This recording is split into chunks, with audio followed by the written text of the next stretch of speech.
The year was 1913. Woodrow Wilson was president, and powerful banking interests, who had been trying for years, finally achieved their long-term goal of a silent coup d'etat by taking control of the American government. The first thing they did to accomplish their takeover was convince Secretary of State Philander Knox to lie to the American people and tell them that the 16th Amendment, the Income Tax Amendment, had been legally ratified by the states when it was not.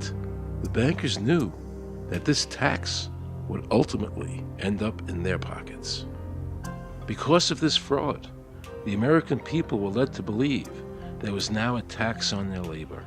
Congress and the President are completely aware of this fraud, and it was even cited in a recent court case.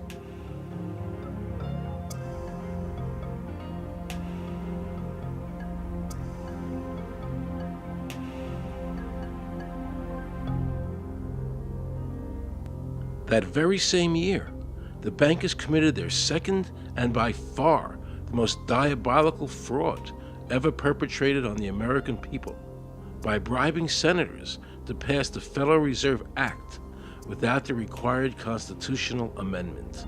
All in favor, say aye. They did this during Christmas vacation, when many senators were home celebrating the holidays with their families.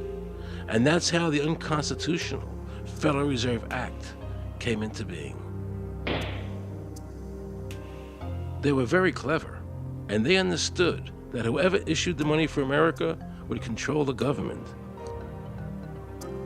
The bankers won, and the American people lost, because most politicians will sell their soul for $1. And now the Federal Reserve could issue dollars legally. As Mayor Rothschild said, "Give me control of a nation's money supply, and I care not who makes its laws." He knew that he and the other bankers would now control the laws of the nation. Government gave these bankers one of its most important powers, and now had to borrow money from them and pay interest to finance the government. So the American people were forced to lower their standard of living and pay a graduated income tax to the government, just so the government could give these bankers more profits. President Woodrow Wilson, who signed the Federal Reserve Act into law, later said, in regret, "I am a most unhappy man. I have unwittingly ruined my country. A great industrial nation is now controlled by its system of credit. We are no longer a government by free opinion, no longer a government by conviction and the vote of the majority, but a government by the opinion and duress of a small group of dominant men."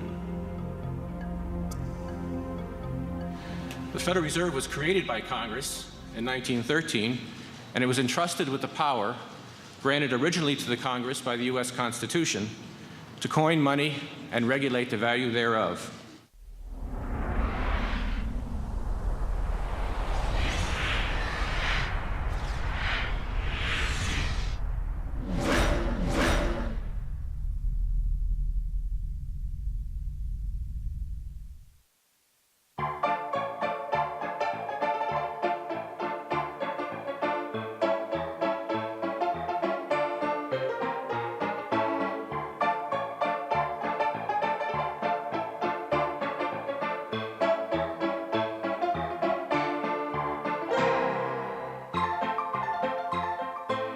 What's your name? Jan Crafting? Hi, Jen. I'm Aaron Russo. I produced the movie Is this a joke? Am I going to No, make no, it no, it's not a foolish? joke. Okay, good. No. I produced the movie Trading Places with Eddie Murphy and The Rose with Bette Midler, many movies, and I'm doing a feature film. And my film is about my quest to find out whether or not people pay income taxes. Do you pay an income tax? Yes, I do. You do? Yeah. Have you ever seen a law that requires you to pay an income tax? Have I ever read it? You mean in the page, black and white? No, Yeah. no. So you pay the income tax, I assume? Of late. Well, actually, no, I didn't file last year, but Okay. I'm sorry, is this on film? No, I paid my taxes. My question to you is, have you ever seen a law that says you have to pay an income tax?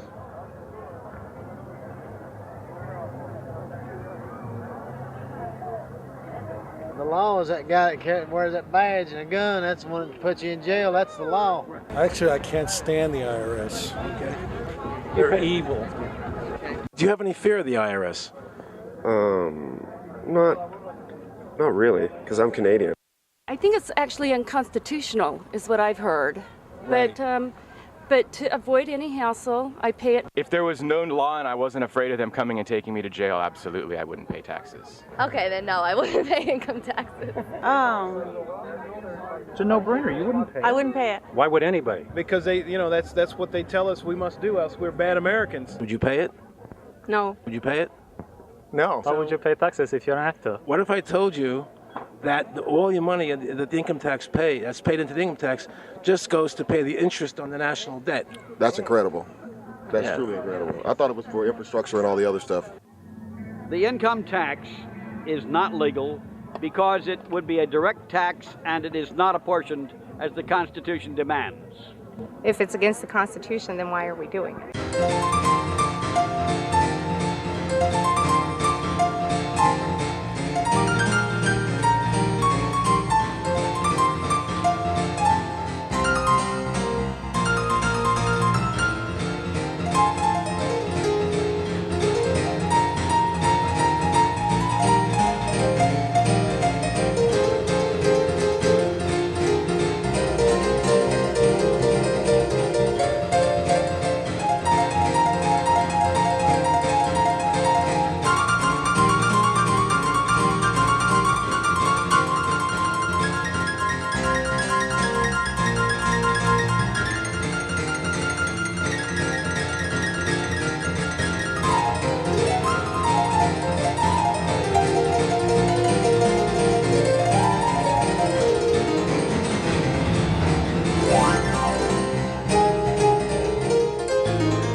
I really expected that, of course, there's a law that you can point to in the law book, the code, that requires you to file a tax return. Of course there is. Maybe I don't know what it is right then as he was speaking to me, but sure. So naively, I agreed to go off and research it and get back to him. 3.5 months later, I was at that point where I couldn't find the statute that clearly made a person liable, at least not me and most people I know. And I had no choice in my mind except to resign. I had to leave the IRS because I presented evidence that I had accumulated indicating that the agency was violating the law and violating people's rights. And I asked the agency for a response to my sincere concerns. And the answer I got was that they would not respond to my concerns and that they would provide me with the paperwork necessary to tender my resignation. But We the People Foundation for Constitutional Education put a full-page ad in the USA Today on July 7th, 2000. And within the body of that ad was a $50,000 challenge for anyone that could show the law. And to me, $50,000 is a lot of money. So I went after that and did the research based on the fact that I thought, let's put this baby to bed. I'm hearing all these rumors. I'm going to kill two birds with one stone. I'll answer these people's questions that are asking me, and then I'll win this $50,000. And, based on the research that I did throughout the year 2000 and that I'm still doing, I have not found that law. I've asked Congress, we've asked a lot of people in the IRS commissioners, helpers. They can't answer, because if they answer, the American people are going to know that this whole thing is a fraud. I was surprised to hear these highly trained and decorated IRS agents telling me there was no law requiring American citizens to file a 1040 or to pay an income tax on their labor. I haven't filed an federal income tax return since I left. I have not filed a tax return since 1999. Approximately 67 million people don't file an income tax return. I made a decision to go to Washington so I could attend the We the People Foundation press conference. They were going to serve a class action lawsuit on the IRS, signed by over 3,000 people, because the IRS has refused to show the law that makes Americans liable to file a 1040 or to pay an income tax on their labor. I was very curious as to why the IRS refused to show the law, as it seemed such a simple thing to do. Yet I was skeptical about the Foundation's claims. There had to be a law, right? I mean, we've all been told over and over and over again that we had to pay income taxes. No answers, no taxes. No answers, no taxes. No answers, no taxes. Most people believe that the income tax system is legal and that the revenue from the tax is used in the public interest. However, there is a substantial, conclusive body of evidence that proves that our income tax system represents the most pernicious form of tyranny. It is the greatest hoax ever perpetrated by government against the working men and women of America. American citizens, along with the Foundation, have been asking the IRS to specifically provide them with the underlying legal foundation upon which they administer and enforce the personal income tax laws in our country. At the national level, when people would attempt to contact somebody of a much higher authority, say the commissioner, same kind of thing. They would get answers that were in effect non-answers. There are a group of people standing outside today who assert that no law requires you to pay taxes and that you will not answer their petition to the government as to whether they're required to pay taxes. Are they required to pay taxes? I've been paying my taxes ever since I had my first job, and I think it's a fundamental construct of our nation that those of us who expect and demand the services from our government that the government provides, be they the protection of our country through the military, or be they the education of our children, or be they the protection of our environment, that we must pay for those services. So yes, I think there is a fundamental obligation, and that it's an understood and well accepted one.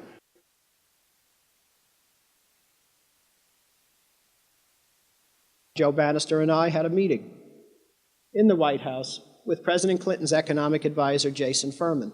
He accepted the remonstrance for the president. On June 2nd, I called and spoke with him. His words were, "We have decided that the issue of the legality of the income tax is not a high priority matter for the White House, and we will not be participating in any conference on the subject."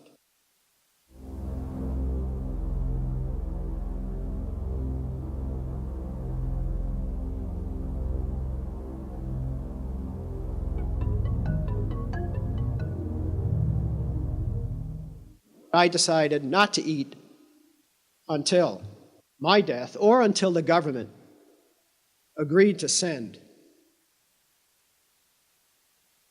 their experts to meet with the experts from the tax honesty movement. And with the help of Congressman Bartlett, a deal was made. I'm very pleased that through these several trying weeks and now months, that we have secured the agreement of the IRS and the Justice Department, because some of the questions are beyond the purview of IRS, that they will both attend a public symposium where these issues can be formally addressed. Last Thanksgiving, DOJ and IRS notified Congressman Bartlett that they would not participate. Congressman Bartlett then waited until late January. He informed me that he would not be participating. Why do you think you've been able to get away with not paying or filing your income taxes for so long? Well, first of all, I've not gotten away with anything. I'm not hiding from anyone. I'm simply asking the IRS to show me the laws that apparently require me to do these things, and they are suspiciously reticent to answer questions from me. And of course, there are millions of other people, many other organizations who have attempted to get answers. They act very suspiciously when asked to simply sit down at the table with the American people and discuss what their obligations are. Rather than pulling up a chair, they pull out a club. As a matter of fact, David K. Johnston of the New York Times asked Terry Lemons of the IRS, Why won't the IRS answer the questions set forth in the petitions from the American people? Mr. Lemon's response was, the government is answering the questions through enforcement actions in the courts. This is a very chilling remark on the government's use of brute force instead of civility and logic. The federal government itself refuses to provide the American people who are coercively being subjected to this extraction of their private property without any underlying legal justification. There is no law that requires the average American worker in the private sector to pay a direct unapportioned tax on their labor and compensation for services. There is no law. The march will stop in front of the IRS building. They are now going to serve a class action lawsuit on the IRS. Very courageous. My name is Charles Bell, and I'm here to serve this complaint on behalf of the American people to the Internal Revenue Service. The complaint is accompanied by an affidavit that's under the hand of Robert Schultz. Case was served. We'll call you with the case number. Case has been filed. We'll call you with the case number. Thank you. Okay, thank you. We appreciate your time. America, baby! Freedom! Today, effectively, the people have said to their servant government that that our rights are not going to be any longer denied, and that we're going to have answers to our petition, our legitimate, lawful petitions for redress of grievances, which are guaranteed in the First Amendment to our Constitution. So once and for all, we will get an answer. On August 31st, 2005, federal judge Emmett Sullivan ruled, the government does not have to answer the American people's questions, even though it is guaranteed in the First Amendment. Our courts have made a decision that government does not have to show the law that it enforces. And the press never reported on this. Have we given this judge the authority to overrule the Constitution, the very foundation of American life?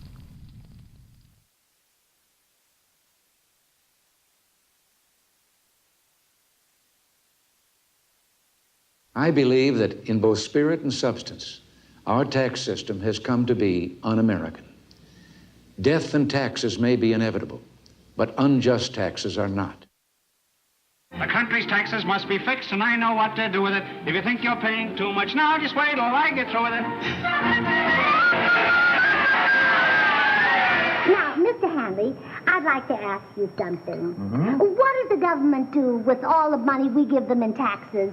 When President Reagan was elected, one of the first things that he did was appoint a blue ribbon panel of business people headed by Peter Grace, and is commonly referred to as the Grace Commission. And their job was to research all the various areas of the federal government and make a report. One of the quotes from the Grace Commission is, 100% of what is collected is absorbed solely by interest on the federal debt. All individual income tax revenues are gone before 1 nickel is spent on the services taxpayers expect from government. If we pay the salaries of the congressmen and the senators, we're supporting them, aren't we? Well, yes. Yeah. Well, then why can't we list them as dependents and deduct them?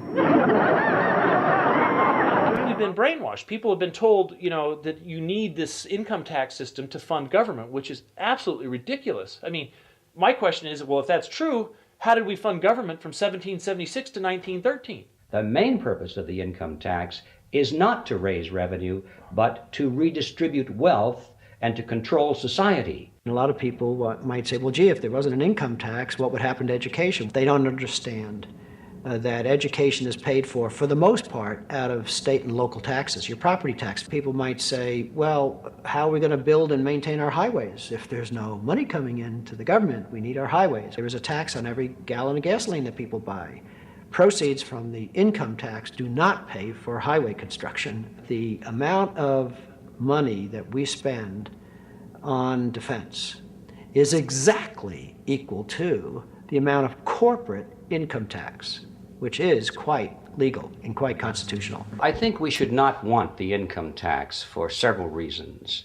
One is that It is the instrument of totalitarianism. It is the means by which the government can manipulate people and put you into a condition of servitude. Every year, you give the federal government a form that says, here's how all my money worked. If you lie, you could go to prison. So you're required to give them a financial statement that under, the force of law could put you in prison if it's not impeccable, right? And under the law, they're supposed to do the same. They're supposed to give you back a financial statement that says, here's what we did with your money. Except you comply and they don't. In fiscal 99, the Department of Defense had 1.1 trillion of undocumentable adjustments.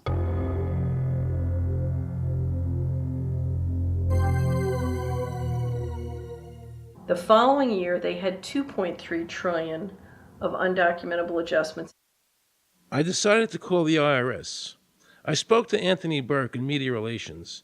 He was very nice to me, and I explained to him that I was an award-winning film producer and that I was doing a documentary on the IRS.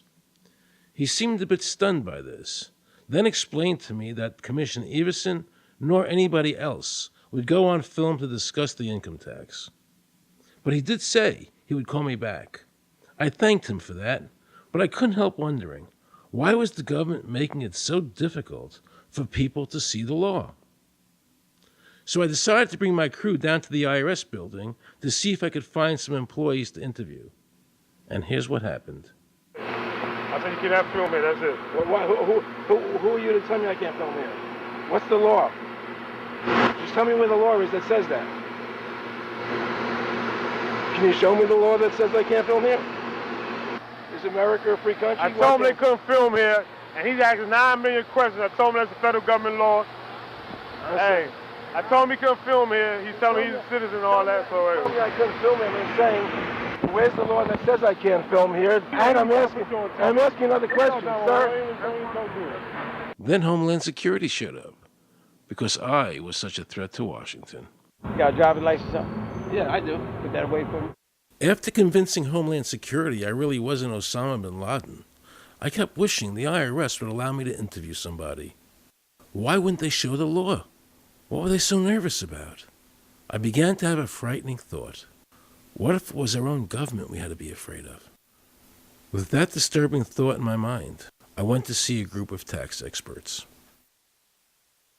You can look through the statutes and look for the law that requires you to pay. And when you do that, you can't identify a law that requires the average person in America who earns a wage and works in private business to pay an income tax. The Constitution allows for two kinds of taxes. They're called direct and indirect. The federal government in the Constitution can tax almost anything, as long as it apportions the tax if it's direct.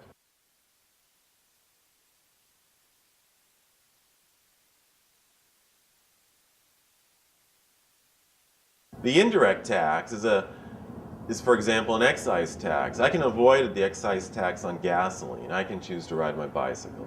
I can avoid the excise tax on tobacco. I can choose not to smoke, or I can grow my own tobacco.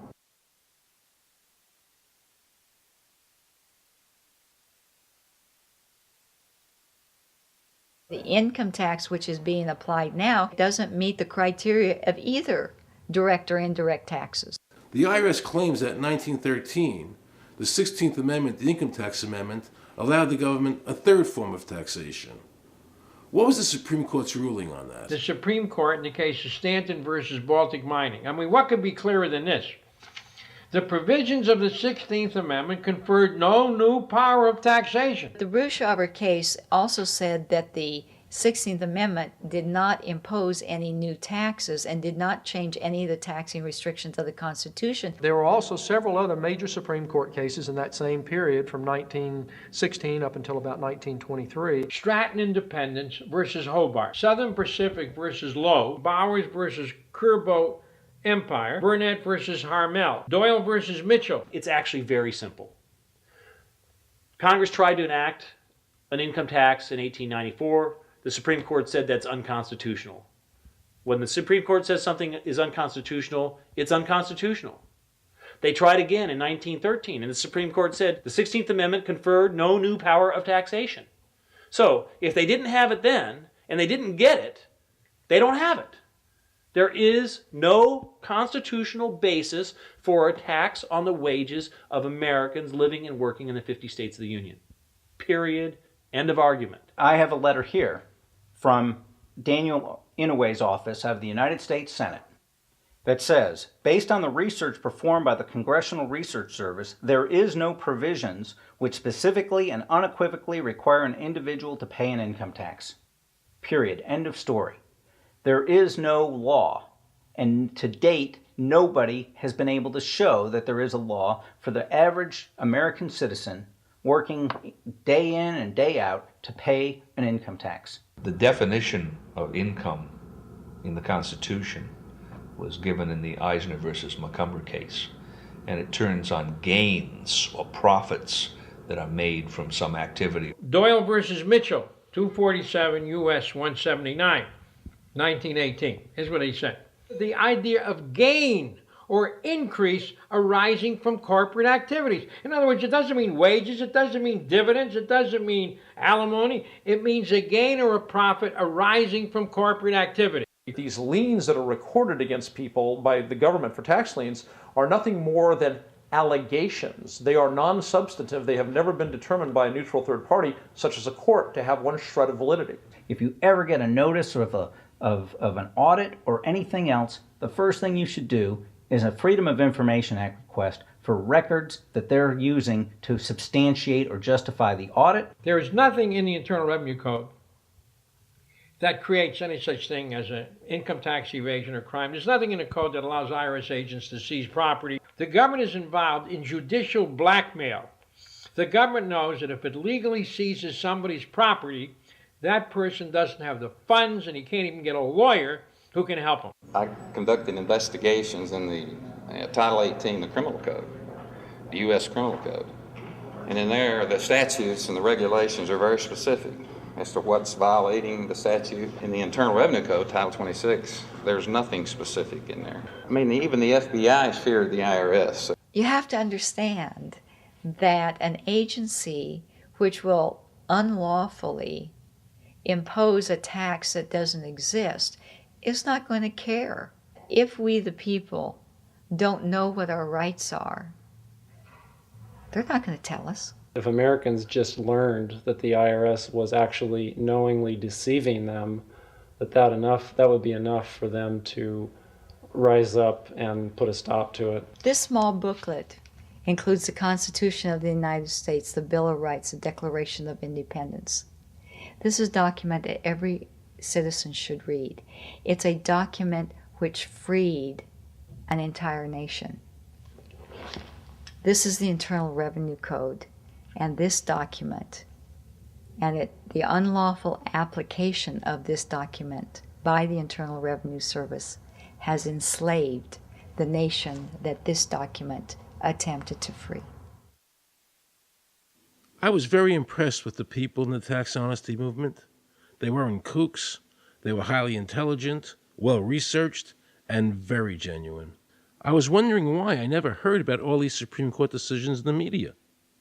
So I really wanted the IRS's point of view, because to get the true story, it was imperative I hear both sides. I kept wishing Anthony Burke would call me back. He seemed like an honest man. I then proceeded to call my message machine. Hi, this message is for Aaron Russo. This is Anthony Burke at the Internal Revenue Service. Let me suggest some people that you might want to think about talking to. One would be Don Alexander, who's a former commissioner who's here in town in Washington.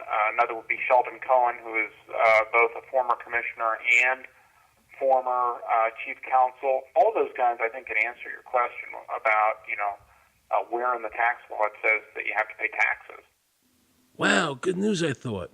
So I called Sheldon Cohen because he used to be the IRS commissioner, he wrote the tax code, and he was also general counsel to the IRS. He is a true expert, and I couldn't find a better person to answer my questions. He graciously agreed to my interview. The reason I'm doing this documentary is because there are many people in America today who believe that there's no law that requires them to pay an income tax or file a 1040. And there are many people going to jail for it, fighting over it. The Internal Revenue Code is authorized by the 16th Amendment. I think it should be clarified. I think government should be transparent to the people. Why doesn't the IRS commissioner sit down with them and just explain it in clear English? Why? I don't think they really care. They don't think. I think they're just playing word games.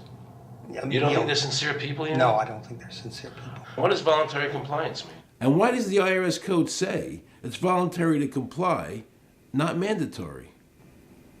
That's a word euphemism we use. We use voluntary compliance when we talk about traffic signals. Most people, at 2 o'clock in the morning, do you stop at a red light? Yeah. Is there a cop there? Well, sometimes I don't. Well, I do, and most of us do. Most of us do. Right. But that's voluntary compliance. That was a complete perversion of logic. Traffic laws state that it is mandatory to stop at a red light. The IRS code says it's voluntary to comply. Mandatory and voluntary are the complete opposite of each other. Yet he wants us to believe that they mean the same thing.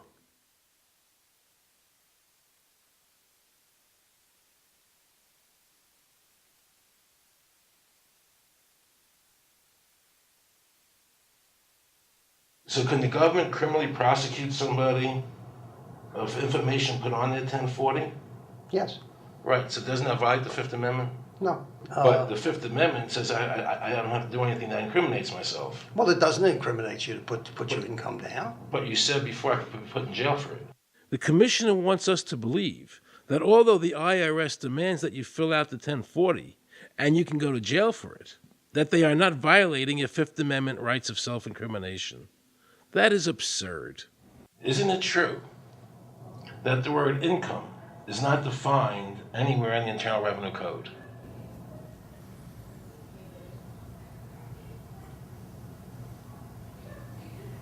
The law says that the government has a right to tax income from any source derived. So, but the word income is not defined in the code. It just says income without a definition of what income is. That's right. Correct? Yeah. But there are many different kinds of taxes. Well, how can an American citizen know what income is if the code doesn't define it? If they're paying an income tax... Because the courts have all defined it. Do you remember what constitutional attorney Edwin Vieira said? The definition of income in the Constitution was given in the Eisner versus Macomber case, and it turns on gains or profits that are made from some activity. So the Supreme Court has ruled income is not wages, it's not labor, it's gain from corporate activity. I believe that a man's labor is his private property. That's your view, but it's not the law. The Supreme Court's even said your labor is your private property. When I go to work for somebody, it's a trade. It's an even exchange. I do some work, you give me some money.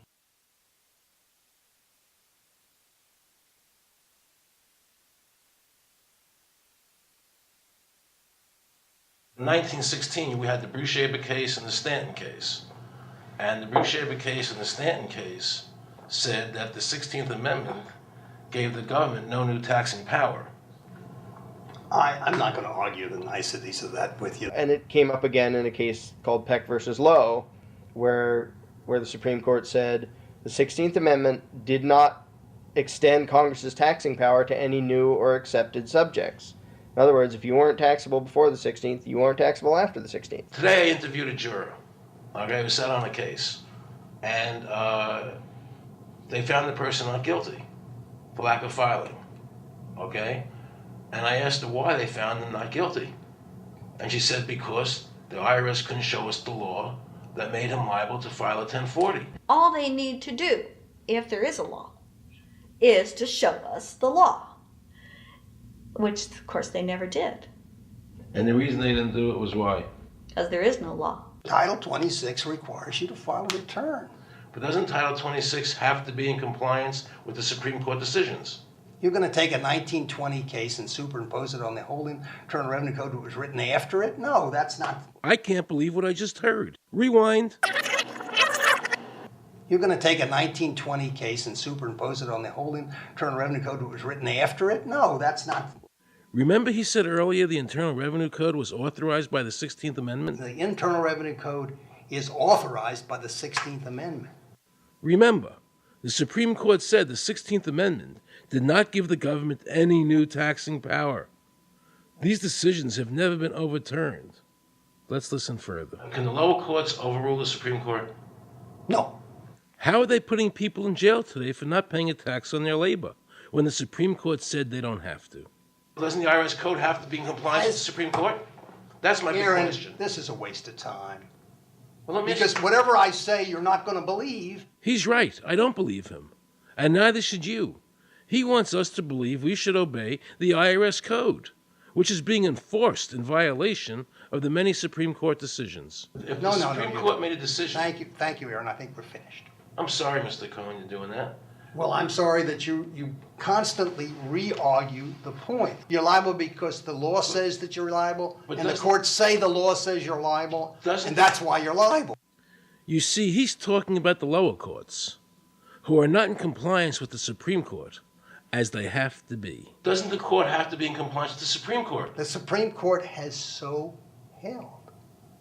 Where? You caught me unprepared. I'll come back. Well, I don't want to do that. But let me ask you a hypothetical question. No. You're making silly arguments here. Why is the Supreme Court decision a silly argument? Well, because it's inapplicable. That made my heart stop. He just said Supreme Court decisions do not apply to the IRS. That's the behavior you would expect from a totalitarian country, maybe China or Russia or Cuba. Not from America. They're just making up the law as they go along. Now I knew the tax honesty movement was right. The IRS thrives on intimidation and fear, not by law. It's no different than a criminal protection racket, using force to extract your money from you. Then the former IRS commissioner, now working at a prestigious Washington law firm, threatens me. Watch. Aaron, you understand Yiddish. Gornisht helfen. For those of you who don't understand Yiddish, that means nothing will help you. Now it all became clear. I understood why the IRS wouldn't go on camera and talk about where the law was. I understood why all the senators I called refused to be interviewed. There is no law. And now you know what our political leaders and the courts have known for decades and have tried to cover up. The United States Constitution strictly forbids a direct, unapportioned tax on the wages and salaries of American citizens.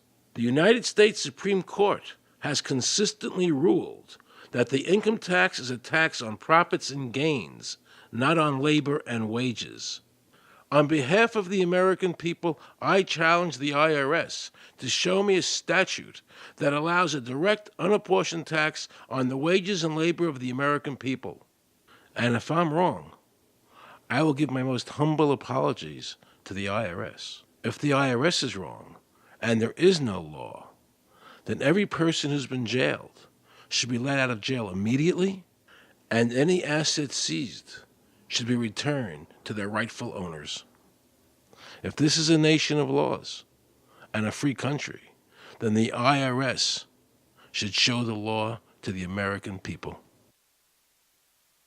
I felt an overwhelming need to understand why juries were finding innocent people guilty of not filing a tax return when there was no law requiring them to do so. So I went to talk to Marcy Brooks, a juror who used her common sense and did not allow the judge to railroad the jury into a guilty verdict.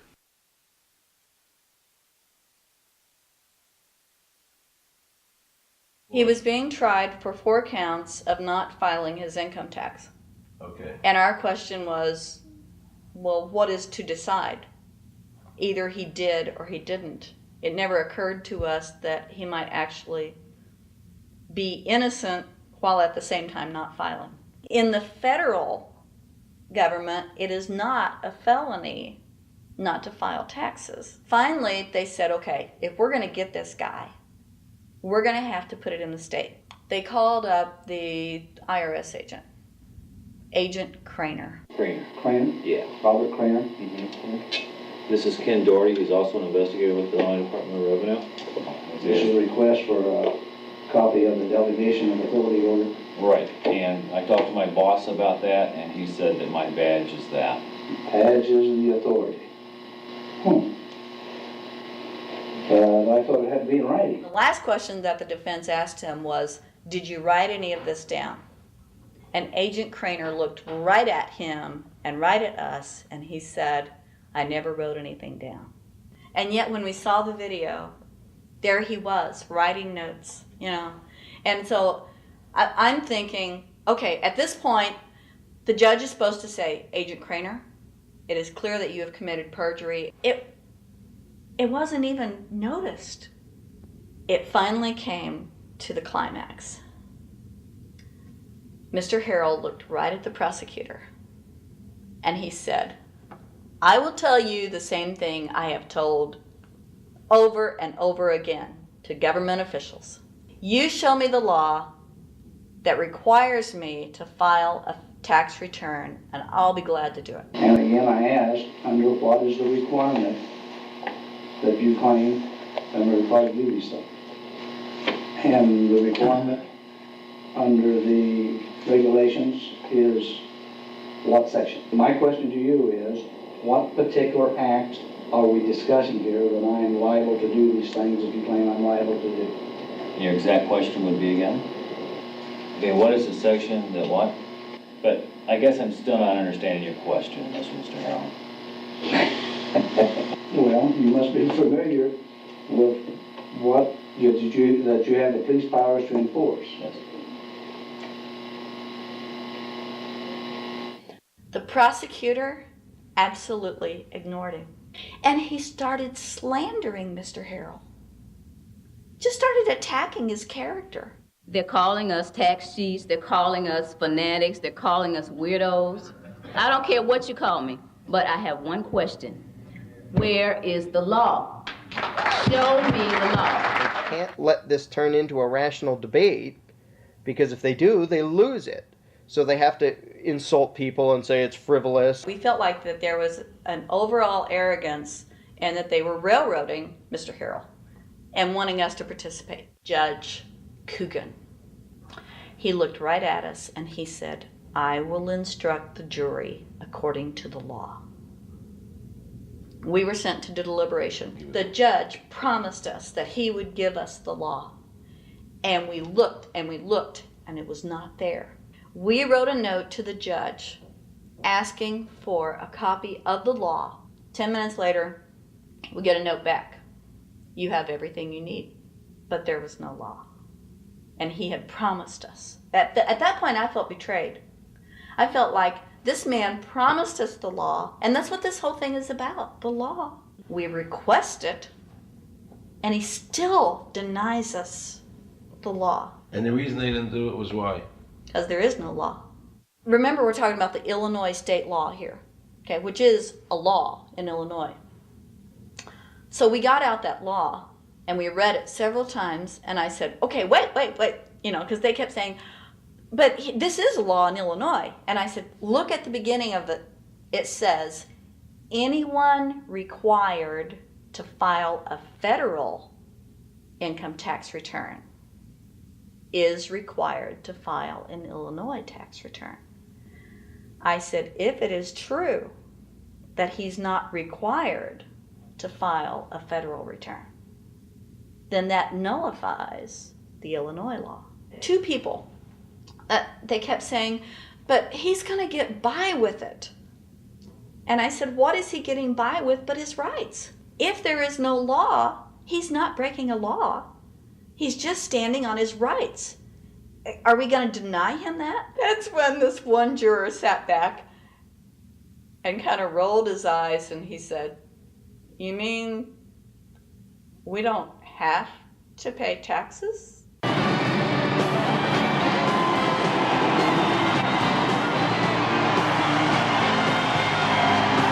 All of a sudden we realized that this trial was much bigger. And the ramifications of this trial were going to be so broad if it actually got out. I mean, it's like we had just discovered this great government secret. And so when we came out for the delivering of the verdict, the judge was, I'm sure, even at this point, I'm sure he still thought we would give a guilty verdict. And the reason I say that is because of the look on his face when the first not guilty was read. His face just turned white. I mean, it's like, I don't believe this. The second time, you could hear people out in the audience, just in the courtroom, just going, wow, and the judge is just getting red in the face. I mean, he was just livid. And the judge got up and left. I sat there and I thought, this truly is a victory for the people. And I have never felt more patriotic. And I knew that we had done the right thing. I looked at that man, Mr. Harrell, and I thought, the system might not work all the time, but this time, for that man, it did.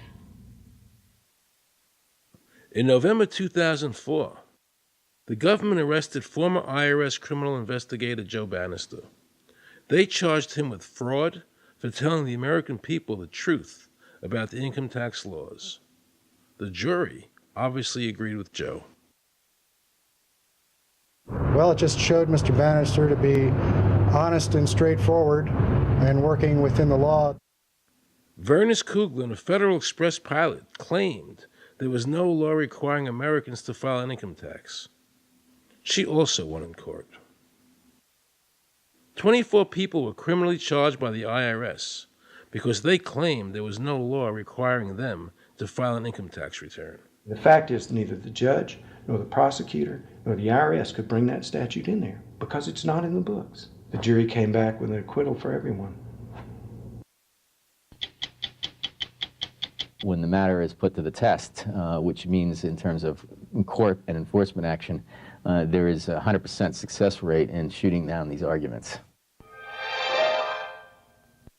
The mafia has a code and they follow it, and it's a code of honor. But the IRS has no code of honor.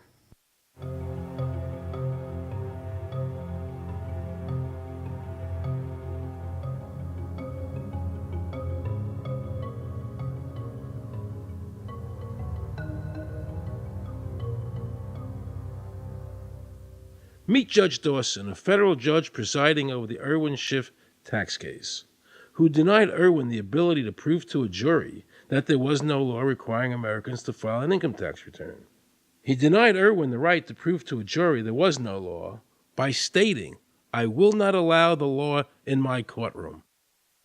But the judge made sure the government never had to show the law as written by telling the jury, "You must follow the law as I give it to you."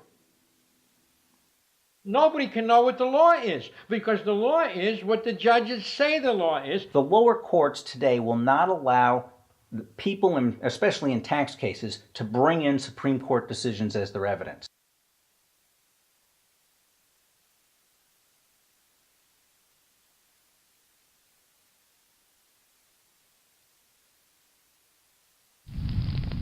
Here we have a federal judge railroading an American citizen by saying Supreme Court decisions are irrelevant. And again, nothing from the press defending our freedoms.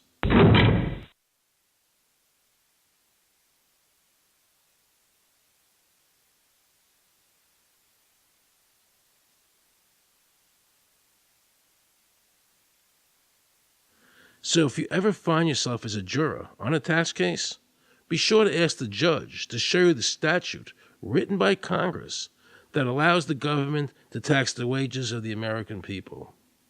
If the judge can't show you the law, then how can you possibly, in good conscience, convict someone and destroy their life?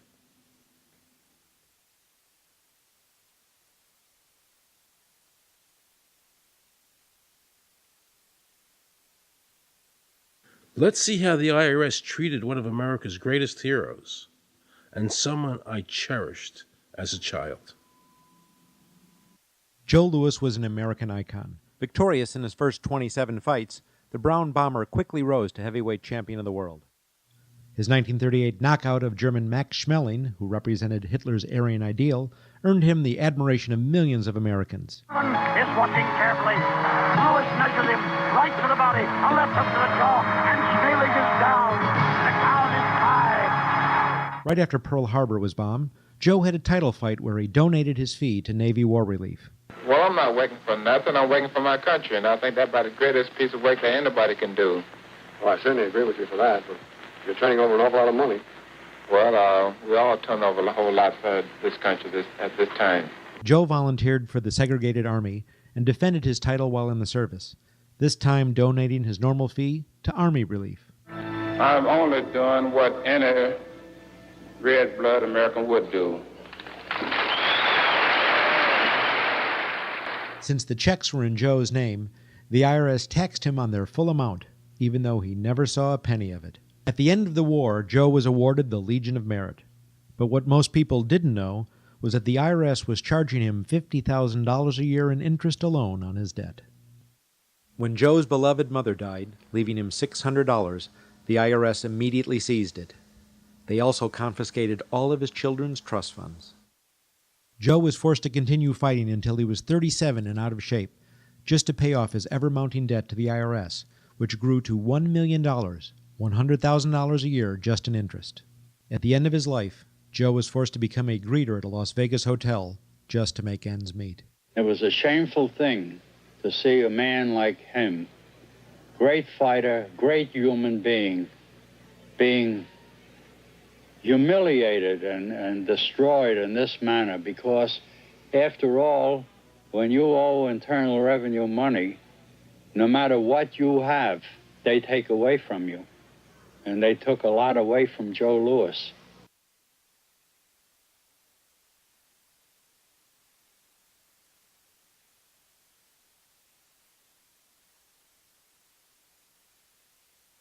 I made a decision to drive to Virginia Beach from Washington because I had heard stories about two law-abiding families who had been brutalized by the IRS.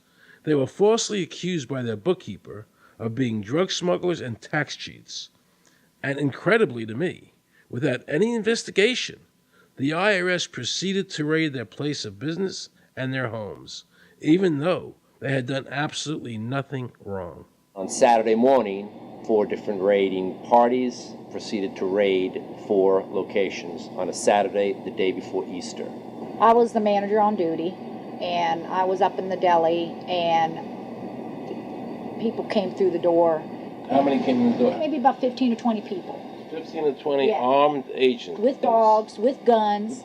They made me get everybody in the, they went in the kitchen, they went in the deli, they went all over the whole restaurant, told all the customers, took forks out of their hands while they were eating their breakfast and told them they had to leave. I got the frantic call from Edie. And she said, something wrong. So anyway, I jump out of bed and I immediately run to the shower. I'm in the shower, and the next thing I know, I hear my son yelling, "Dad!" I went like this, and boom, I'm slammed against the door and I fall down with the gun in my head. And they're like, "Where's Scotty Miller?" And I'm like, "Dad!" That's all I'm doing is yelling. I'm scared, frightened to death. And then the next thing I hear is Mr. Miller, the shower curtain is jerked back. I've got a gun pointed at my head. Hold it right there. The screams from the little girls who were at a pajama party with my daughter. There was 4 little girls there with my daughter. Of course, mayhem. There were about 3 men in my bedroom with huge guns.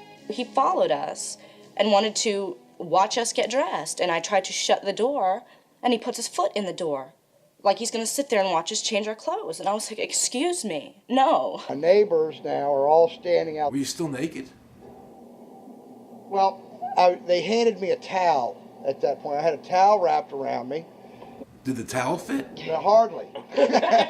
Hardly. At this point, they were talking about weapons, and, and I mean, it's crazy. I mean, they're looking everywhere, going through all my drawers.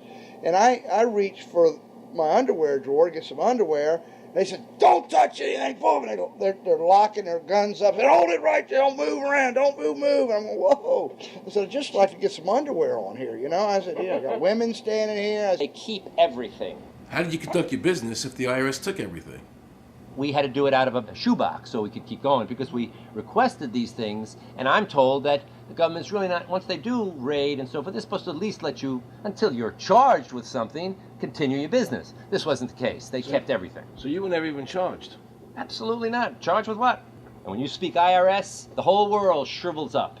The whole world gets fearful to a point where let's not talk about it. I testified in front of Congress. I would like to know why this dark entity known as the IRS has come into my life and refused to leave. I raised my children with a zero tolerance for dishonesty. And now they must hear allegations that I am a major drug dealer and a tax cheat? A lot of people out there being abused, and a lot of people saying, look, I'll pay it. Just go away. Just go away. When all that happened, we had to file bankruptcy. We had cars taken away from us, kept my daughter from going to college. Do they ever think about the lives that they just destroyed? They think about the ruination of homes and property? No. In this case, we would have never thought this could happen to us. We've never done anything wrong. How can this happen in America when, in my case, personally, I thought that I was doing everything right? I've served my country. I've been to college. At least I've done something in my life. I got a speeding ticket one time. I paid my taxes for 40, 50 years, whatever it was. I've never been audited. What happened here? I had this really uncomfortable feeling in the pit of my stomach as I was thinking to myself, how did America transform itself from being a truly free country with a servant government where our individual rights were protected by our Constitution to being a country that talked about being free but really wasn't? The change started when the Federal Reserve came into existence and America adopted one of the major planks of the Communist Manifesto by bringing to America this central bank. The very same people that backed the Federal Reserve System also backed the graduated income tax, a second plank from the Communist Manifesto. You know that the Federal Reserve is a private bank and not a government agency?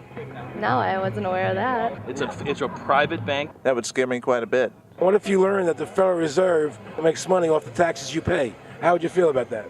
Angry.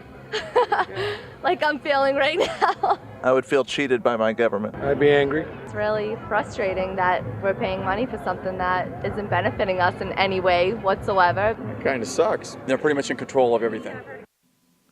I decided to drive back to Washington to see Dr. Ron Paul.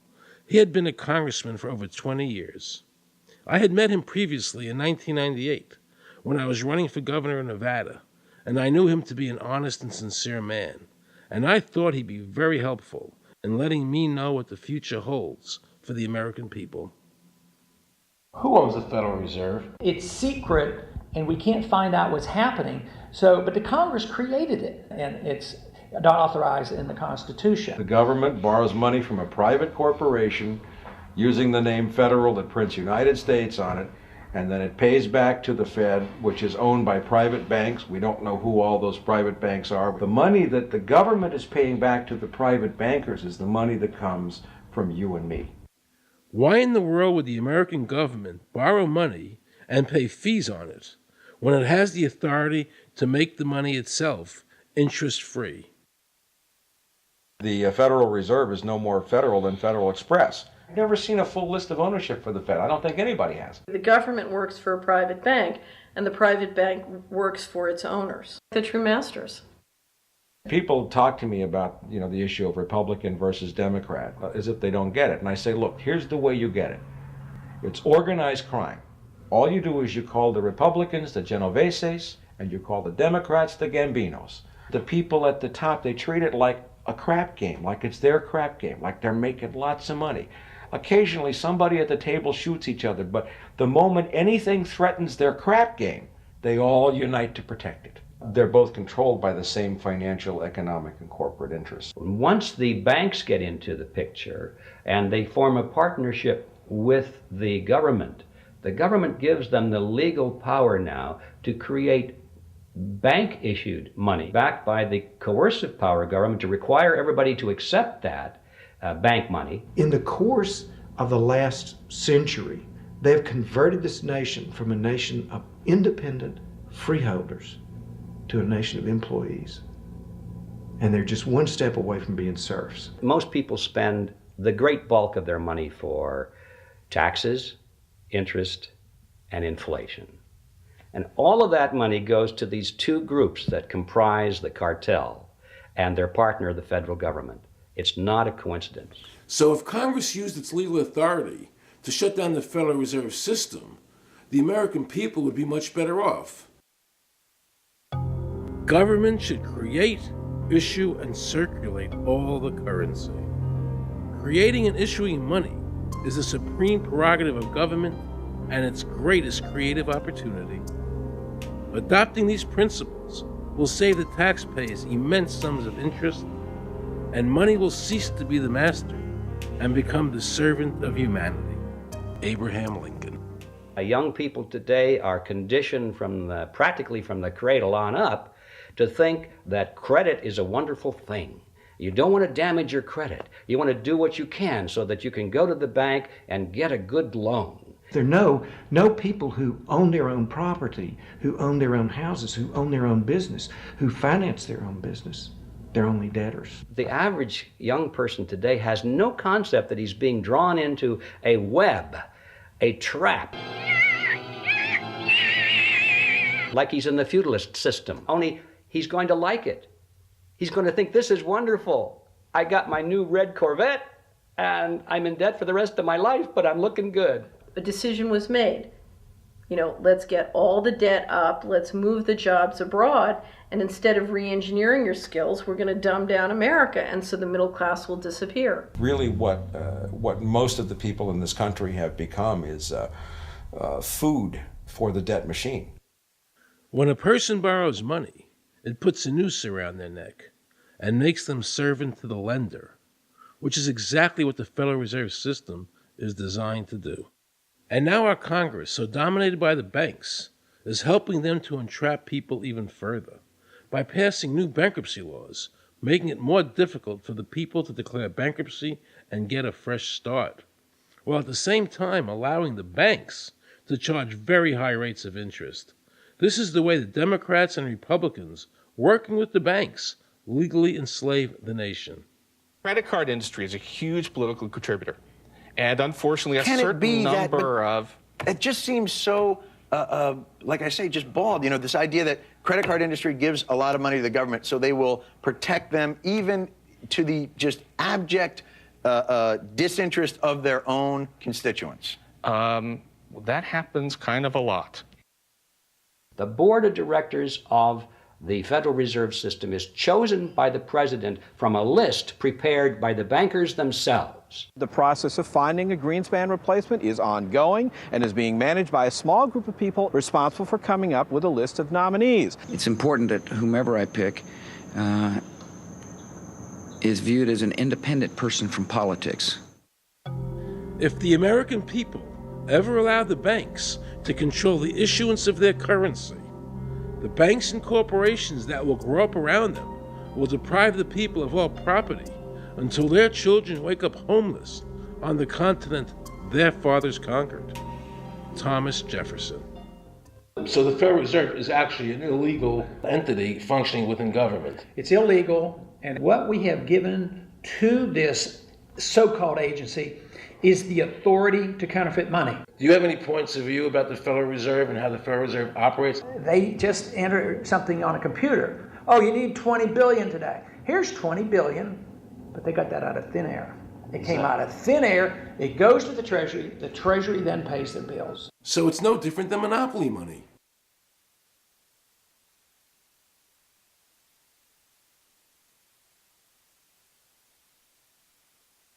The cost of living is so high today because the Federal Reserve and the federal government have destroyed the purchasing power of the dollar.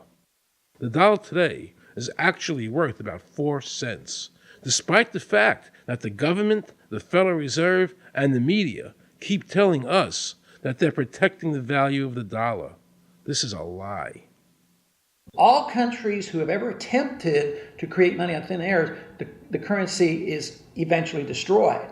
Why did we give a monopoly of creating money out of thin air to a private corporation? The result is exactly the same as if someone were picking your pocket every year, because that's exactly what they're doing.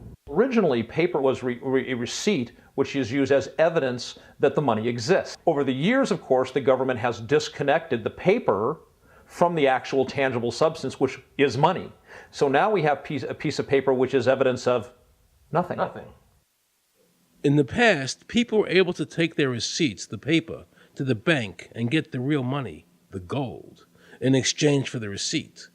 This limited the amount of money that could be printed, thereby protecting the purchasing power of your savings. You don't have to worry. That's good because I work 3 jobs and I feel like I contribute. You work 3 jobs. 3 jobs, yes. Uniquely American, isn't it? I mean, that is fantastic. In the absence of the gold standard, there is no way to protect savings from confiscation through inflation. There is no safe store of value. Gold stands as a protector of property rights. Alan Greenspan, before he went to work for the Federal Reserve System. Now Alan Greenspan and the other central bankers want you to believe that the receipt, the paper, is the real money. This is nothing more than sleight of hand. It's a magician's trick. Because for them to maintain control over the government and the people, they have to convince you that this paper is really money.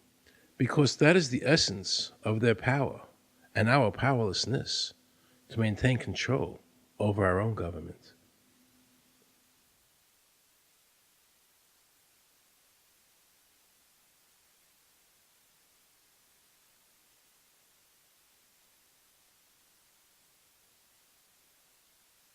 What happened to the gold in Fort Knox? Nobody really knows. When I served on the Gold Commission, I asked them to really, do another audit. I remember it was 15-2. They said, we don't need to audit the gold. It's supposed to be the American people's gold, and so we would like an accounting to tell the American people what is there. I've been told that the Federal Reserve has taken control of the gold as collateral for the dollars they print. They list gold on their balance sheet. How could the Federal Reserve, this private bank, list gold on their balance sheet? They claim they're holding that for the Treasury. So that puts private bankers in control of the American gold. They could have taken all of America's wealth. That's a possibility. Shouldn't the Congress stand up and say, where is the American people's gold? They're not audited. They control the money of America, and it's not audited? There is no audit. Oh, wait a second. Doesn't the Federal Reserve work underneath the Congress? Congress ignores their responsibility to do any oversight. The president really has no control, nor does the Congress have any control over this cartel. It just has the appearance of control. In the final analysis, the Federal Reserve bankers, with the help of the Democrats and Republicans in Congress, have swindled the American people. They have taken the true wealth of America, the gold, and given us a piece of paper in return. And again, not a word from the press. These frauds are going to continue until Congress is no longer intimidated by the Federal Reserve bankers, and Congress uses their legal authority to shut down the Federal Reserve System and to stop this loss of our freedoms.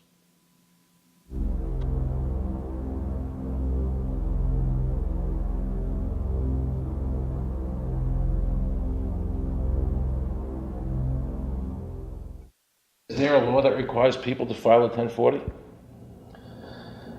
Not explicitly, but it's certainly implied. Well, implied by force. Yeah. But is there a law? I can't cite a law, no, I cannot. But,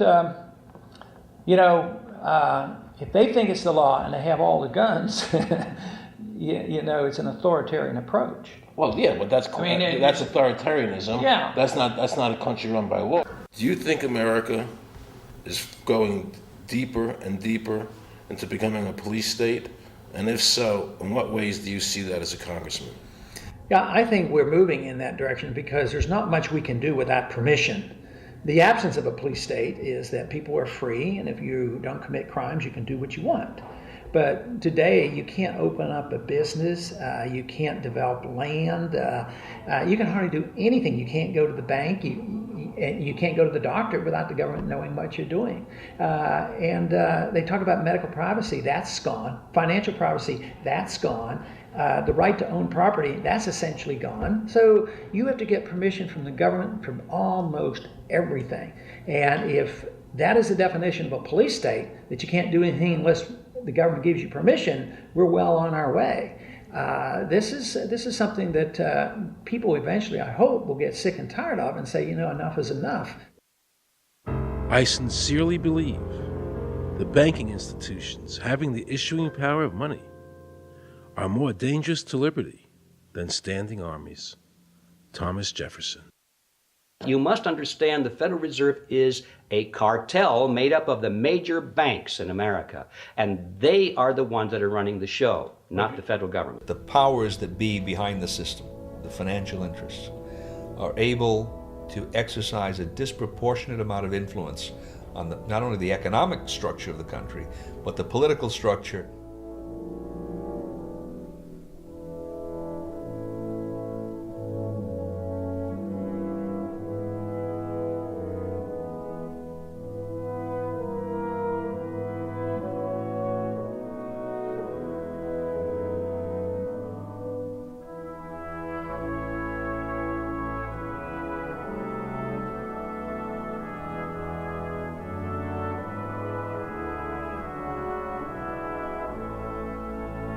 This would be like the ultimate reaching of government into our personal health lives, which would be unbelievable. And not even our government, some, bureaucratic, diffuse, multinational, secretive government.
Assure the American people that, one, I've got the authority to do this. American people expect us to protect them and protect their civil liberties. I'm going to do that.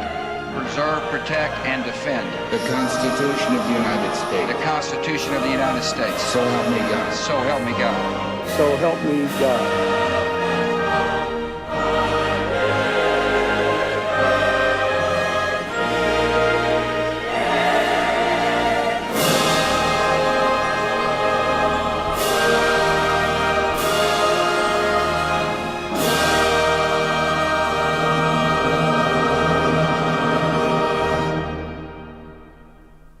What happens if your own government is using more force and more coercion on its own citizens for the purpose of achieving its political ends? Is that government engaged in terrorism?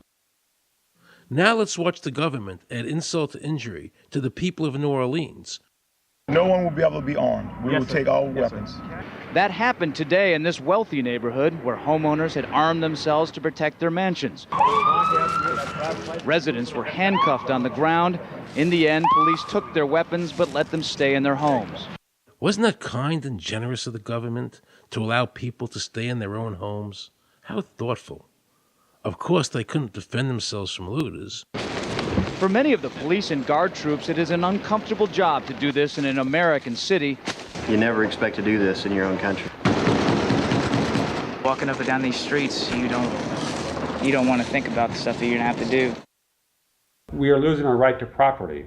The government is getting more pretexts to seize it, using the power to confiscate it with eminent domain. The asset forfeiture laws have proliferated. It's easier for the prosecutors to come in and make an accusation against you and confiscate your property even though they have no evidence that you've done anything wrong. Guilt or innocence doesn't really matter that much because it's very convenient for the government. Unfortunately, what is being sold to the American people today as Americanism, if you peel off the label, you find so much similarity to what we were fighting against when we were fighting communism and Nazism and fascism. The government's now putting a national ID card together and they want checkpoints. We will be carrying our papers, and they have recommended there'll be checkpoints throughout the country. Isn't that what Nazi Germany did that everybody in America was against? Checkpoints, proof. Papers, please. May I see your papers? May we see your papers? I don't think I have them on me. In that case, we'll have to ask you to come along. Wait, it's possible that, yes. Here we are.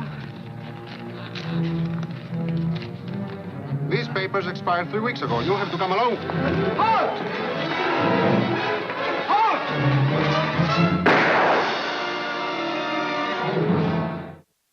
In the new legislation, the national ID card is in it. It takes 3 or 4 pages to describe, and it will be connected with our driver's licenses. The states will be instructed on exactly what they have to do. Social security numbers will be used. Some type of a physical proof, such as fingerprints or retinal prints, have to be on it.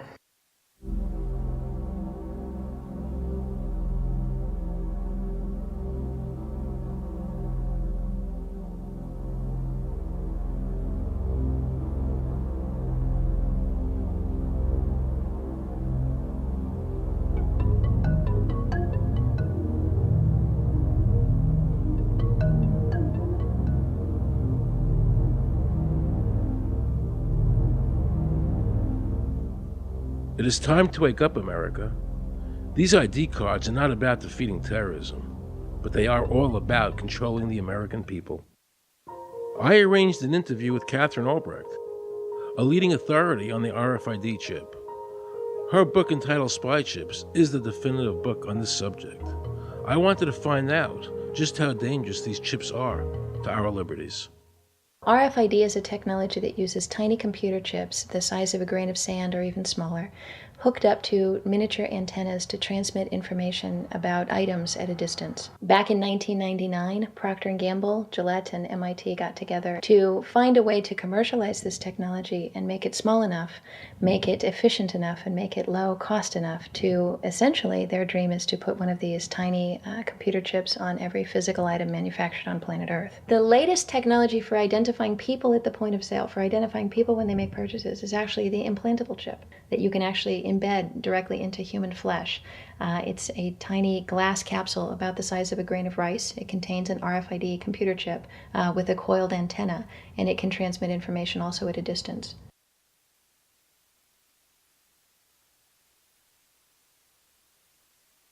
Can a microscopic tag be implanted in a person's body to track his every movement? There's actual discussion about that. You will rule on that, mark my words, before your tenure is over. Homeland Security folks, the Department of Defense, and others have expressed an interest in being able to more closely monitor the U.S. populace. And one way to do that, of course, would be being able to determine who buys what and where they take those things.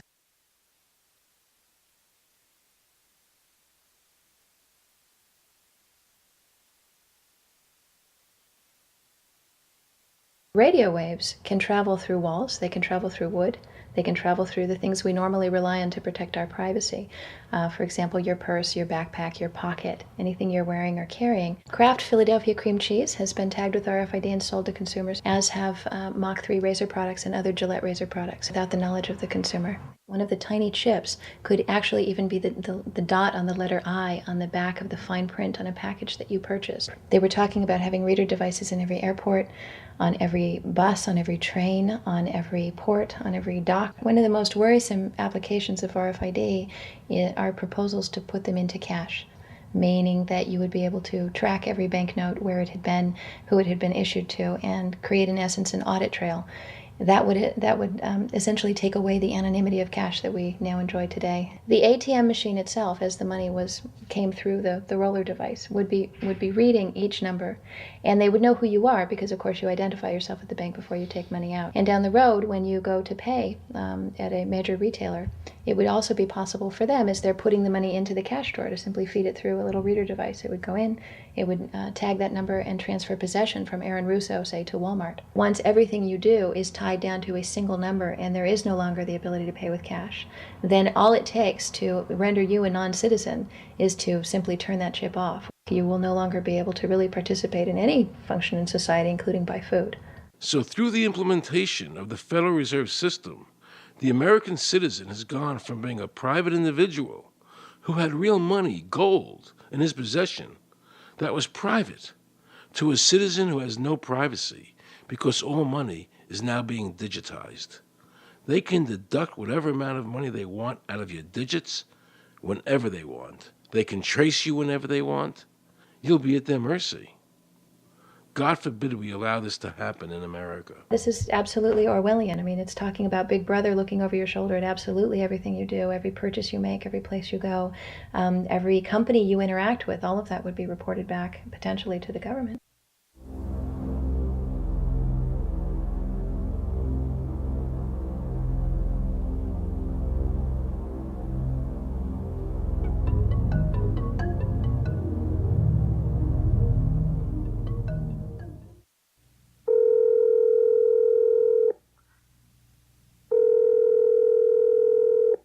Pizza Palace, guaranteed hot in 30 minutes or it's free. This is Mary. May I take your order? Hi, Mary. Yes, I'd like to order. Is this Mr. Kelly? Yes? Thank you for calling again, sir. I show your national identification number is 610-204-999-8-45-54610. Is that correct? Yes. Thank you, Mr. Kelly. I see you live at 736 Montrose Court, but you're calling from your cell phone. Are you at home? I'm just leaving work, but I'm... Oh, we can deliver to Bob's Auto Supply. That's at 175 Lincoln Avenue, yes? No, I'm on my way home. How do you know all this stuff? We just got wired into the system, sir. Oh, well, I'd like to order a couple of your double meat special pizzas. Sure thing. There'll be a new $20 charge for those, sir. What do you mean? Sir, the system shows me that your medical records indicate that you have high blood pressure and extremely high cholesterol. Luckily, we have a new agreement with your national health care provider that allows us to sell you double meat pies as long as you agree to waive all future claims of liability. What? Do you agree, sir? You can sign the form when we deliver, but there is a charge for processing. The total is $67 even. $67? Well, that includes the delivery surcharge of $15 to cover the added risk to our driver of traveling through an orange zone. I live in an orange zone? Now you do. Looks like there was another robbery on Montrose yesterday. You could save $48 if you ordered our special Sprout Submarine Combo and picked it up yourself. Comes with tofu sticks. Those are very tasty, sir. Good value, too. But I want double meat. Well, I'm sure you can afford the $67 then. You just bought those tickets to Hawaii. They weren't cheap, eh? Oh, but I see you checked out the budget beach bum at the library last week. Up to you, sir. All right. I'll get the Sprout subs. Good choice, sir. Gotta watch that waist if you're hitting the beach, eh? 42 inches. Wow. Man, I'd say tofu and Sprouts is, like, required. That's how much? Just between you and me, there's a $3 off coupon in this month's Total Men's Fitness magazine. Your wife Betty subscribes to that, right? Anyhow, clip that and it's $19.99 even. Whoa, looks like you maxed out on all your credit cards. Bring cash, okay? Have we become so controlled and so ignorant about our rights that big institutions and big government can do whatever they want with us, even without our approval? I knew for certain the Founding Fathers would resist to the death what is happening in America today. And I, for one, will not accept a national ID card. And if nobody accepts a national ID card, and nobody can board a plane without one, then let the airlines go bankrupt. And if you can't open a bank account in a big money center bank, then open an account in a small local bank. And if we can't walk into a federal building, I personally would consider that a blessing. Don't allow these institutions to dictate to us how we conduct our lives. This is America, and we have free choice. We the people have all the power, not the government. Government gets its power from us, not the other way around. Think of all the men and women who died in all our wars, fighting for freedom, not Federal Reserve bankers. Do you think they sacrificed their lives so that Americans can be chipped like a dog? So we could all have a homing device inside us? No. This ID card is the last step before they implant us. And that's precisely the reason nobody should accept one. And do you know what they're going to do? They're going to call in the propaganda machine the media, and try and sell this as if it were in everybody's best interest. We're working on a product that we have called internally a PLD.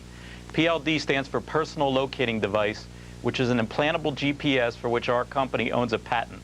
The hybrid of the two of these products, being Digital Angel and Verichip, is what we call PLD. PLD should be in prototype form by the end of this year, by December of 2002, and we are already working with the Food and Drug Administration as well as legislative agencies with these products and ultimately with the PLD.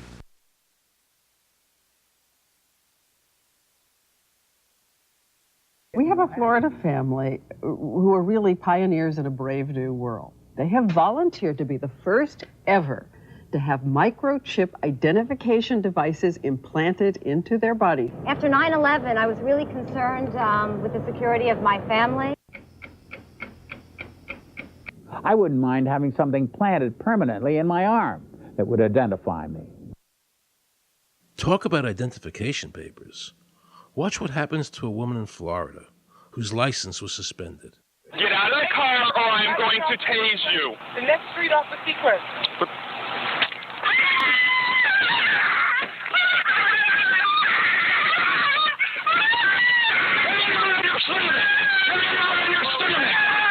On your stomach. Do it now. Put your hands behind your back. Do it now. Do it now or you're going to get tased again. Do it now.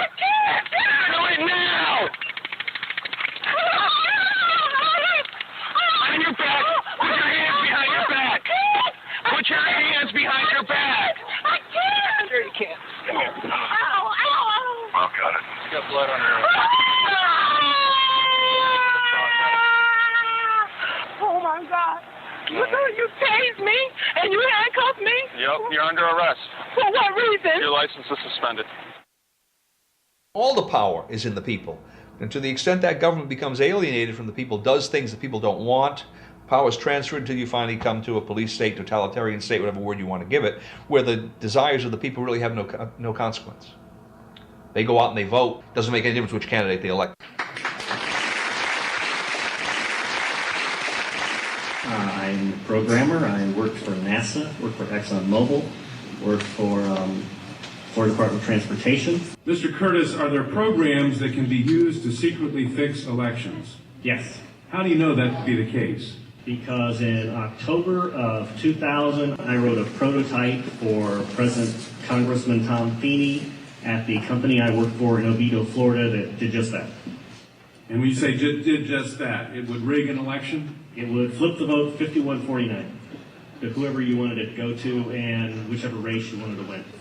And would that program that you designed be something that elections officials that might be on county boards of elections could detect? They'd never see it.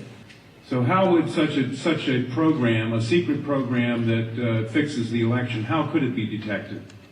You would have to view it either in the source code or you'd have to have a receipt and then count the hard paper against the actual vote total. Other than that, you won't see it.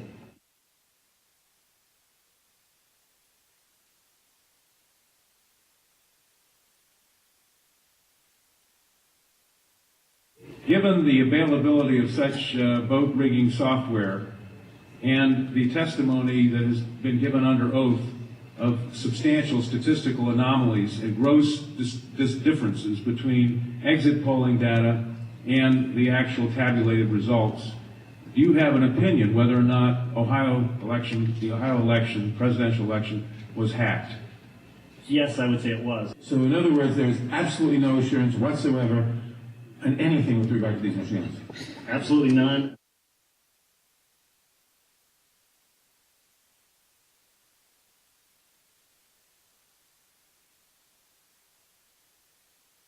Anybody who trusts electronic voting machines should have their head examined.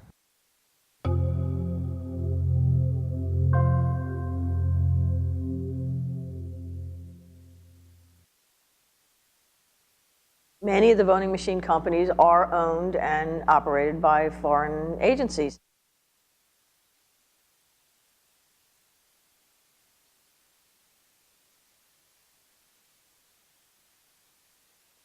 Now we can see a new world coming into view.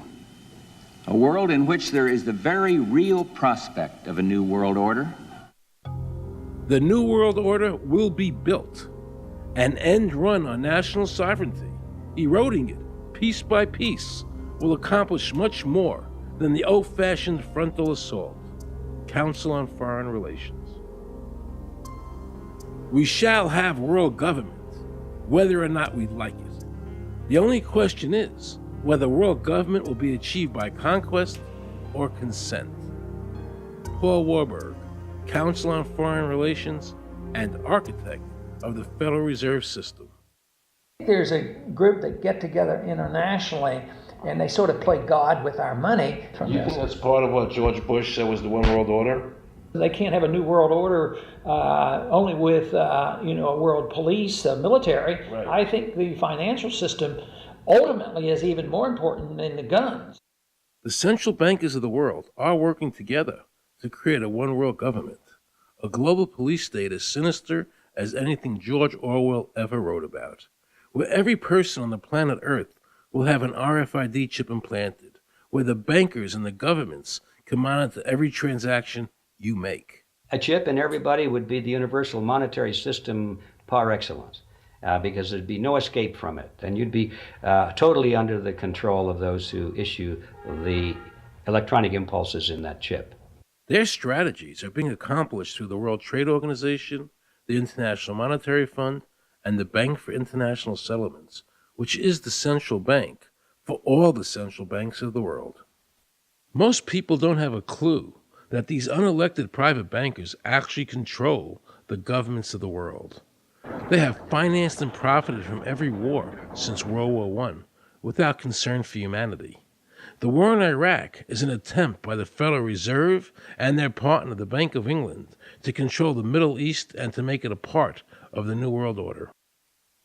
To defend the New World Order, U.S. soldiers will have to kill and die. Arthur Schlesinger, Counselor on Foreign Relations. Military men are just dumb, stupid animals to be used as pawns in foreign policy. Henry Kissinger, Council on Foreign Relations.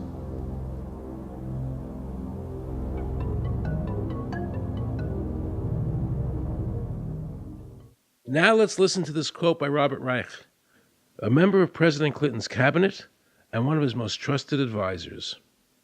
The dirty little secret is that both houses of Congress are irrelevant. America's domestic policy is now being run by Alan Greenspan and the Federal Reserve. America's foreign policy is now being run by the International Monetary Fund. When the president decides to go to war, he no longer needs a declaration of war from Congress. Dr. Carol Quigley, professor from Georgetown University, who was also President Clinton's mentor, said in his book, Tragedy and Hope, the powers of financial capitalism had a far-reaching aim, nothing less than to create a world system of financial control in private hands, able to dominate the political system of each country and the economy of the world as a whole. And then President Clinton's Deputy Secretary of State, Strobe Talbot, said, in the next century, nations as we know it will be obsolete. All states will recognize a single global authority. All these supposed free trade agreements, NAFTA, GATT, CAFTA, are truly nothing more than the governments of the world and the central banks working together to create a one-world government. They are not free trade. These treaties are government-managed trade, and they are destroying the American worker. Through these treaties, the bankers are actually beginning to control the laws of the world. The fact is that this relationship between the bankers, the government, and the huge multinational corporations is the very reason why the government no longer enforces its immigration laws. The bankers want a one-world government without borders, and the American government is obeying them. If the government was so worried about terrorism, why are they leaving the borders open? But at the same time, telling American citizens they need an ID card with an RFID chip.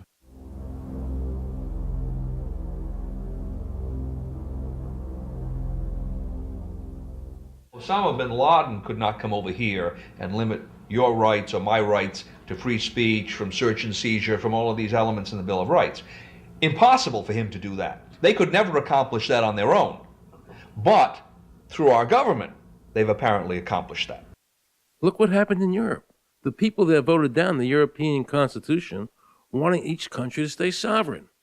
Yet the private central bankers are pushing the governments forward to make this Constitution happen, even though the people voted against it and clearly do not want a world government nor one European government.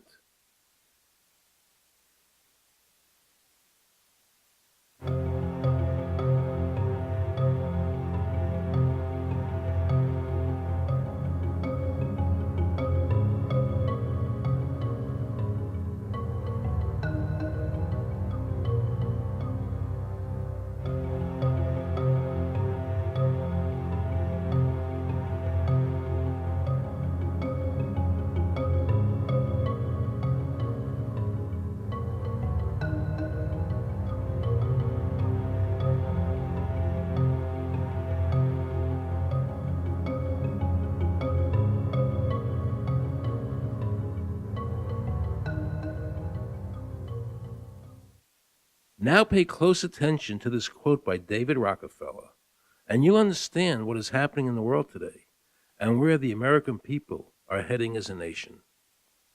We are grateful to the Washington Post, the New York Times, Time Magazine, and other great publications whose directors have attended our meetings and respected their promises of discretion for almost 40 years.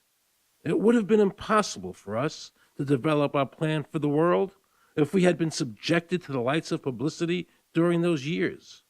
But now, the world is more sophisticated and prepared to march towards a world government. The supranational sovereignty of an intellectual elite and world bankers is surely preferable to the national autodetermination practiced in past centuries. David Rockefeller, a member of the Council on Foreign Relations, actually believes that we would be better off if he and his bank of friends ran the world.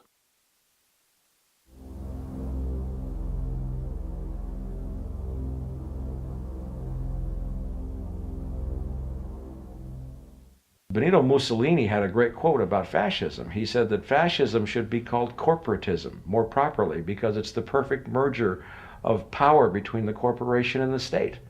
That's how he defined fascism. And that's what we're seeing here. The media controls the information that a person gets. In various ways, they can make sure that the average American watching the tube or reading the newspaper is going to come out with a certain mindset. He's going to say, this is good, that's bad, and that's all they have to do. You look at the ownership of corporate media in this country. Who owns CBS? Viacom? Who owns NBC? GE? Who owns ABC? Disney? Americans have been taught to expect their salvation from government instead of recognizing government as the most dangerous threat they'll face in their lives. And the United States putting together a constitution now for Iraq. You know, why don't we just give them ours? I mean, think about it. It served us well for over 200 years, and we don't appear to be using it anymore, so what the hell?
I think that the ultimate choice that's being presented to mankind is that it's time to either evolve or perish. Grow up or die. Become adults. Act like adults. Take some responsibility.